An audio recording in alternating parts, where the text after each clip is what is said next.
So guys, I'd like to give a very quick disclaimer.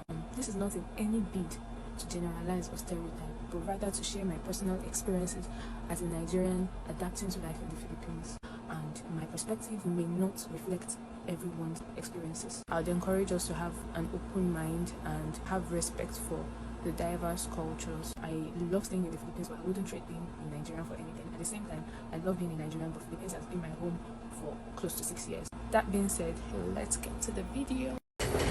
Hello beautiful people.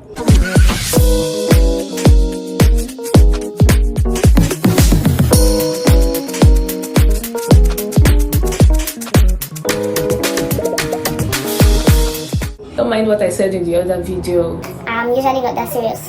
Mind it, because I don't want some people to come here and start acting like they can't understand English, misinterpreting what I said in the whole video. So I had to make that disclaimer video to make sure that everyone understands that it's not that deep.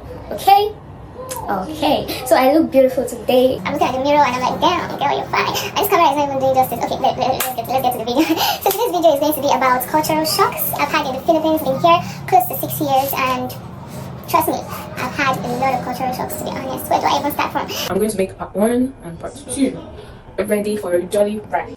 The first cultural shock I'd like to point out is greetings. I came to this country 2019.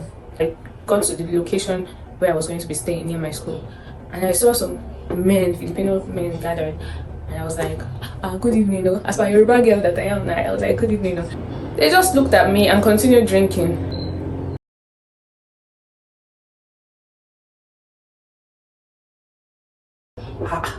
It was weird to me because, like, where I come from, they will be like, oh, how are you? Hope school is going well. You know, Nigeria now. I experienced that quite a number of times, and I was like, oh, so this is how they do here. I'm doing 1 or 2 things in this country. I can count how many times I've greeted my superior or my boss or something like that. Sometimes they don't even answer you. Sometimes they do, like, for example, if you say hello, they can say hi, something like that. But if you're doing good morning, sometimes they do, sometimes they don't. It's not a big deal for them. Don't really see it as something. You know how Nigerians carry greeting now. Yeah. So another thing I'm going to talk about again is the left hand syndrome. I remember anytime I give my dad something with my left hand, it's going to beat that hand, or it's going to tell me that, why are you giving something with your left hand? Come on, put it on your right hand and give it to me. And I have to put it in my right hand and give it to him. But here I noticed that they don't even see it like that. For example, in Nigeria, if I'm going to give an example of what men like when you're talking about physical structure, physical appearance in a lady in Nigeria, they want the big ass, boobs, you know. Not everybody, but like generally. But when it comes to this place, I'm walking on the street.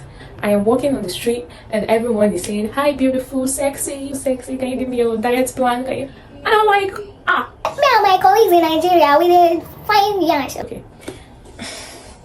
sorry. And my fellow slim people in Nigeria, I've been looking for ways to enhance, you know, some people are doing BBL. I digress.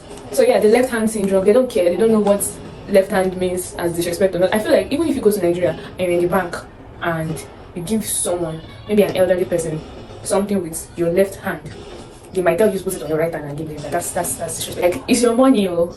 Even though I was giving a beggar money, they are going to still tell you, please give me with your right hand. So yeah, I came to this country and I was giving my right hand, and I was also doing this thing that Yorubas do. Some Igbo people do it. So this, when you give somebody money, you bend a bit, or you give someone something, you bend a bit, like.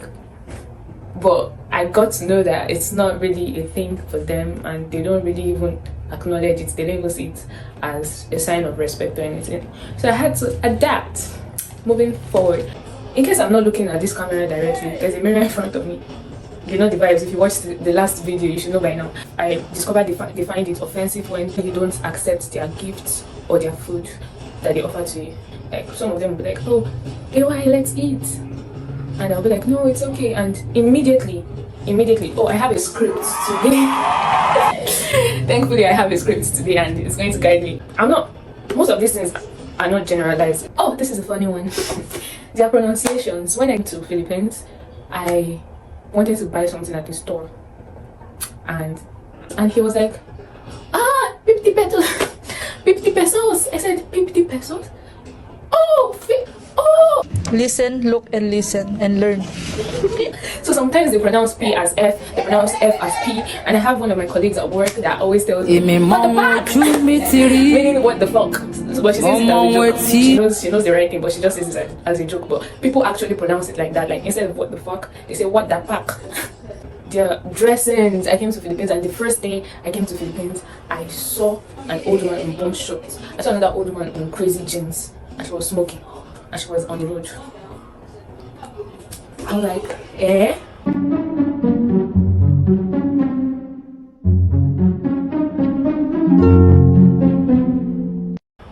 That's what I did for you.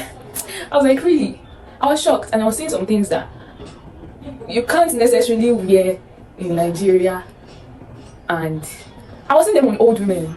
Not forget young ones. I was seeing them on old women, and I was shocked. Like, I don't know about now, but like from when I was in Nigeria, you see more of men smoking, but in this country I've seen more of women smoking. And I'm telling you, like, people of age and everything, and they even get smoking breaks. That's another shock. They get smoking breaks during work hours, like 30 minutes smoking breaks, 15 minutes smoking break, 15 minutes smoking break, 30 minutes. And I was like, okay, it can't get worse than this, right? I didn't hear ping ping ping ping ping ping. I didn't hear yeah. I didn't hear suya. I didn't hear wakuni. I didn't hear basbos. Like, I'm from Lagos, and you know, if you're in Nigeria, you know in Lagos how we roll. You know, we don't. Road rage is our mantra. Like, road rage is our thing. We road rage as a hobby. So I came here, and I'm telling you, in my 5 years plus of stay in this country, I can't say I've been disturbed by honks. I can't say I've been disturbed by horns like that. The only thing I've been disturbed by, ambulance, rescue team, and like that. And just to add on that ambulance part, I came here again, and I noticed once the ambulance sound is going off and an ambulance is coming, everybody on the road will make way. Me, but we're in Nigeria. In Nigeria, ambulance will be shouting at the back. People are struggling at the front to pass for themselves. Like, they are fighting for their head. So that was a big shock to me too. Whether you should go and you and the ambulance and the driver and the passenger and the patients should have patience. Of the word po means sir or ma, like it's like a form of respect. Like salamat po, that's like thank you ma. Okay, for example, you want to come down from the bus, you would be like para po, that's like stop po. Like, you know, in Nigeria, in Lagos, we do oh wow, but like here we do para po. So yeah, that was another thing I learned. You have to put po behind everything you say. Elderly guys, like, or someone that is older than you, that is a male, you call him kuya, and female you call them ate. So kuya means big brother, and ate means big sister. Whether they are from your family or not. In fact, sometimes I'm hard to call people younger than me ate. So it's just a thing here. It's just some things we have to like get used to and abide by. And it's been good. And I noticed another thing.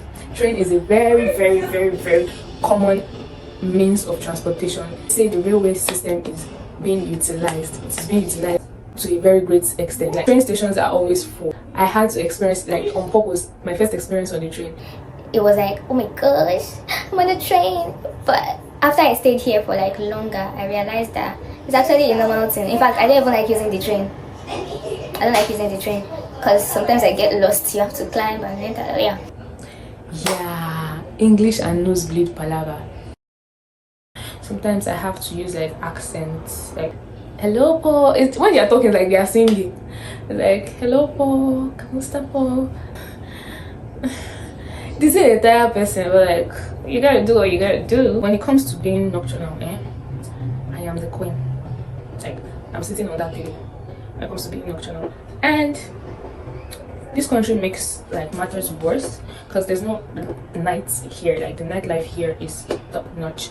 There are 24-hour stores here, and you'll hardly see that in Nigeria. I'm trying to attach many as possible pictures here so that you guys can see for yourself. Yeah, especially in Manila, there are many 24-hour shops. Slowly trying to accept that they just don't see it as wrong. Like, you could fall off a bike, you could actually, something dramatic can actually happen to you, and they will just walk by. I mean, few people, because they are very kind people, they're very nice people, but like, the attention they pay to waiting to concern them is more than the attention they pay to something that should be concerning them. You get? And they will literally, like when you are eating, they will literally walk over, stretch their necks, and if possible, if they even feel open the food, ask, say, what's your food? It's them being nice, but it's not something we are used to as Nigerians. Like, why you will come meet me? I they speak pidgin on purpose because I don't want, you know.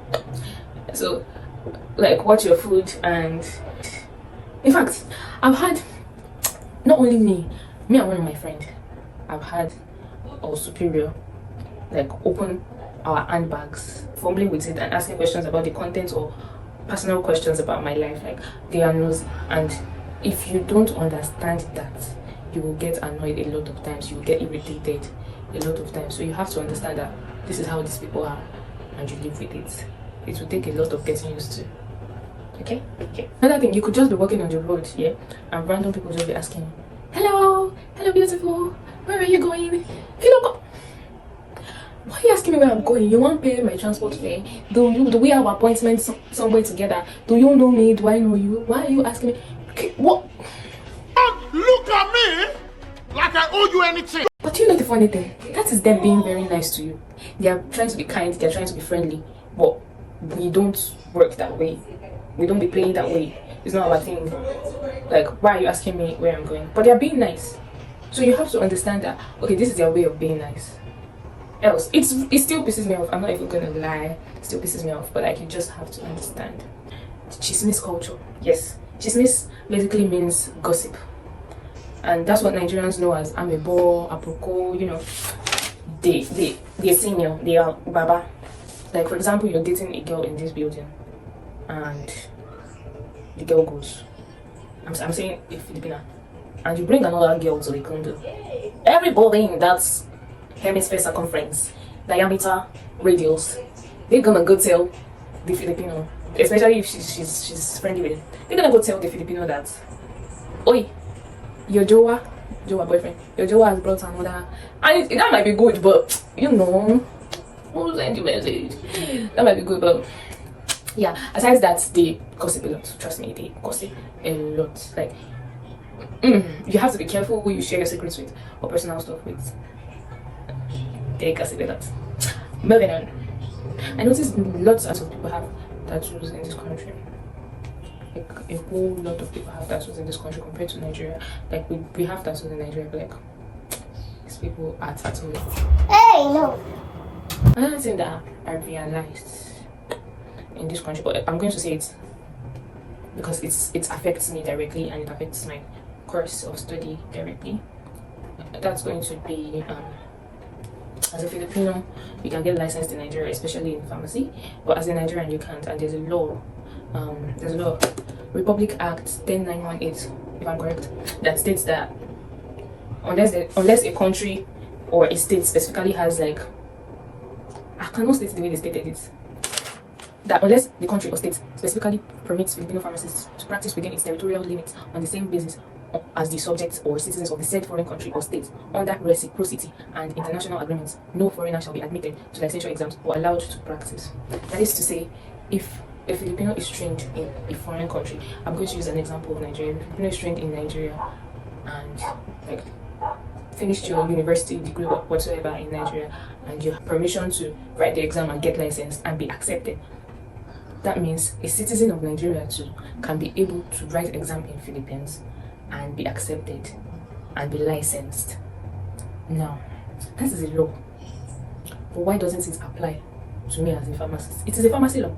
Why doesn't it apply? Because you can write exam in Nigeria and get licensed as a Filipino. And under the law of reciprocity, I should be able to get licensed here as a pharmacist in the country where I am trained, because reciprocity, they can write exam and become licensed there. I should be able to write exam and get licensed here. It is in your law. It is in your law. I studied it in school. So why? In fact, the whole clause was in my head before, but like now, I just removed it because the law is useless. They have not done anything on it, and that law has been there since when. It really gets me mad. I just have to put it inside the culture shock because it's paining me. Anyways, another thing is LGBTQ. LGBTQ is authorized, it is legalized, it is accepted, very, very well accepted. You could mistakenly even take a guy home thinking you took a gorgeous damsel. While Nigeria, you know the vibes.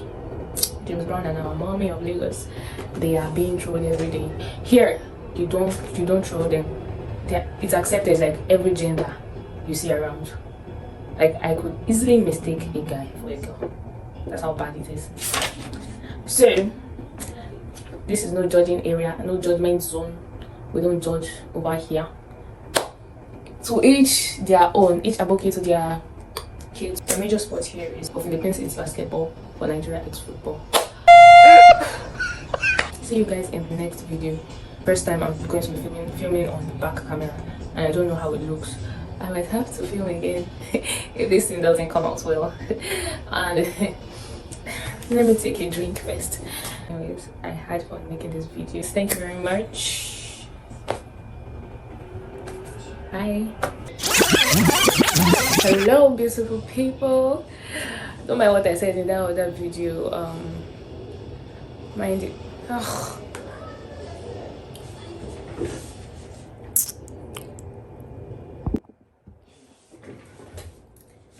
Hello beautiful people. Hello beautiful people. Ugh.